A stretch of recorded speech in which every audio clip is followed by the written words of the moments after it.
Hey everyone, and welcome back to another video. In this video, I'm going to show you how to assemble the Govee floor lamp. So this video is going to be particularly useful for individuals who just got their Govee floor lamp. And so obviously you have the instructions as far as how to assemble it goes. But what they don't tell you is that there is an easier way to actually assemble this. And I learned this from assembling 4 different floor lamps. There's actually a fourth floor lamp over there. So no matter which type of floor lamp that you get, whether it's the floor lamp 2, the floor lamp pro, or the just regular floor lamp, essentially how it works is you're given these metal plates and then of course the metal bars which the light strip fits into. The way I assemble it is the first light strip I attach and screw in, and then the metal bar. The remaining light bar holders, I actually screw in the plates like this while it's laying down so that it's not sliding downwards. So for example, this one here is sliding downwards. So what I'll do is I'll match the holes.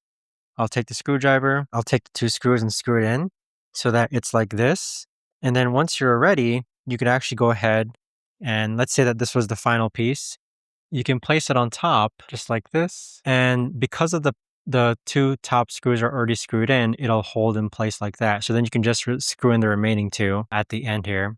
But that's my little tip as far as how to correctly assemble the Govee Floor Lamp Pro. And if you're interested in getting a Govee floor lamp, you can check out the link down below in the description. But thanks so much for watching everyone, and I'll see you guys all in the next video.